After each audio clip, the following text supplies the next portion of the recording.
This is the story of Henan Airlines Flight 8387. On the 24th of August 2010, an ERJ-190 was flying a domestic route in China between the cities of Harbin and Yichun. We don't talk about China too much on this channel because the Chinese are incredibly secretive about accidents that happen there. Even if they do release a report, it will most likely be in Chinese, and I don't read Chinese. But for this accident, I'm going off of an informal translation of the report and other publicly available sources. But I hear you say, you've made videos about China Airlines in the past. You see, China Airlines is based in Taiwan, and Taiwan claims to be China, and China claims to be China. It's a whole can of worms that I really don't want to get into. So, if there are any errors in this video, do let me know in the comments below. Well, getting back to the story now. The thing about the airport at Yichun is that the airport is situated near a valley on a floodplain that causes some thick fog in the region at times. On that day, at 8:51 p.m., Flight 8387 took off from Harbin and the plane climbed to its cruising altitude of 20,000 feet. By 9:10 p.m., the pilots got a weather report from Yichun. The visibility was 9,200 feet and fog was rolling in. Within a few minutes, the pilot got their decision height. It was 1,400 feet. If when they hit 1,400 feet and they did not have the runway in sight, they would have to go around, no questions asked. And on that night, that seemed like a real possibility as they couldn't see that far out due to all the fog. On their way to runway 30, the pilots overflew the airport and got a good view of the terrain in and around the airport. The controller could also see the plane clearly before it disappeared into the fog.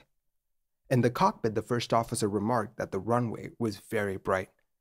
As they flew away from the airport, the pilots began the turn to line up with runway 30. The controller then issued their landing clearance. The pilots searched for the runway through the thick fog. As the plane started to descend towards the runway, the captain disengaged the autopilot and began to fly the plane manually through the fog. They kept trying to find the runway through the fog, but it was of no use. Then, in the cockpit, the radio altimeter started to sound. 50, 40, 30, 20, 10, and then nothing. Flight 8387 had crashed short of the runway. In the control tower, the controllers could see fire in the direction that the plane was coming in from. The controllers tried to contact the plane, but they received no reply whatsoever. Flight 8387 had gone down right outside Yichun Airport, and of the 96 occupants, only 52 survived. Even though rescue efforts were started immediately and more than 1,000 personnel were mobilized in a short span of time, it wasn't enough to save a lot of the people on board. In fact, the city health department called up more than 90 doctors to provide each patient with an individual doctor, but it wasn't enough. When the investigation started, one of the first things that they looked at was the airline that was operating the flight, Henan Airlines. It turned out that more than 100 pilots at Shenzhen Airlines, the parent company of Henan Airlines, had faked their experience. That's not all. Some pilots were not too keen about implementing the standards set out by the airline. These pilots, when they flew, would have large deviation from their glide slopes and huge descent rates. In fact, overruns are a common occurrence at Henan Airlines. But it keeps going. Shenzhen Airlines, the parent company of Henan Airlines, had some gaping safety issues. In fact, when the company was acquired by China Airlines in 2010, the new owners realized that the safety situation at Henan Airlines was a mess.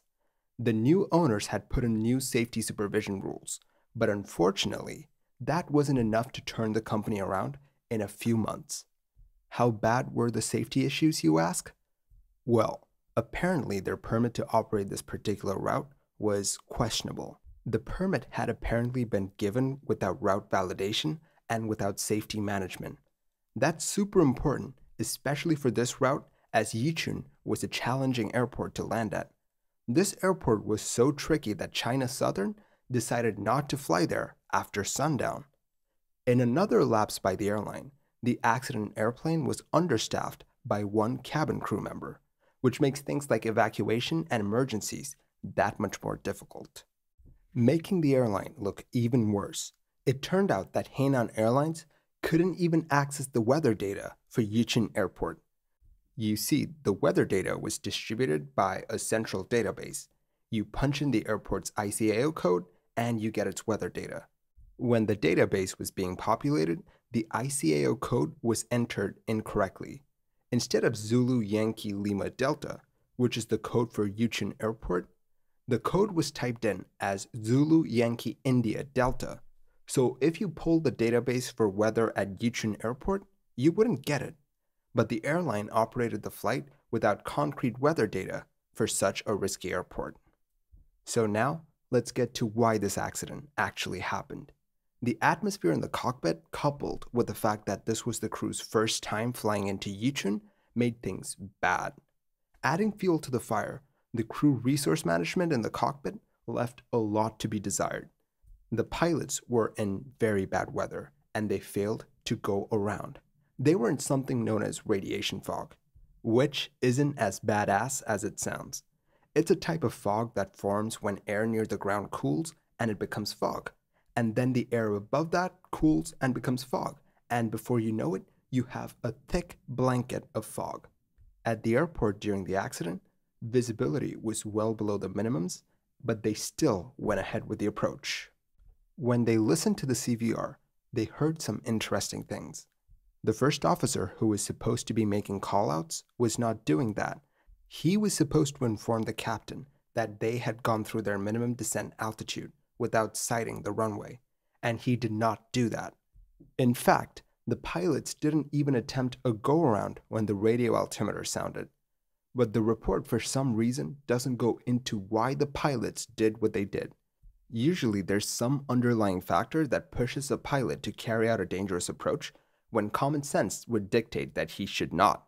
Something like operational pressures or target fixation or bad decision-making due to medication. But this report doesn't go into any of that. In fact, we don't even know if the captain's license was valid. Usually, most reports have this one line where they tell you the status of the licenses held by the pilots. This report is weird in a lot of ways.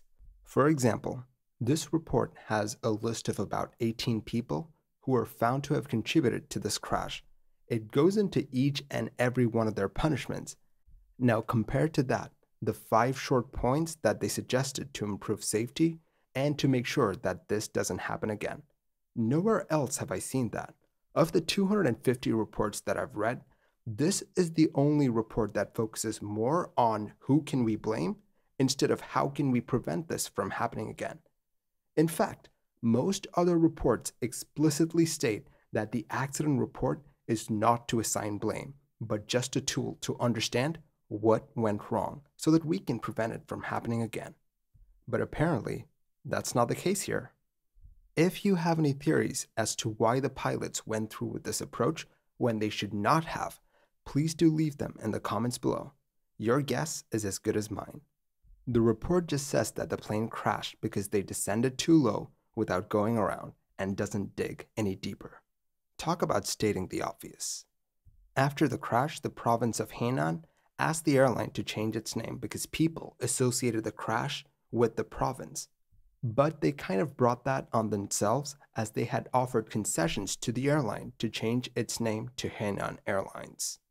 In the trial after the crash, the captain who survived was given a 3-year sentence.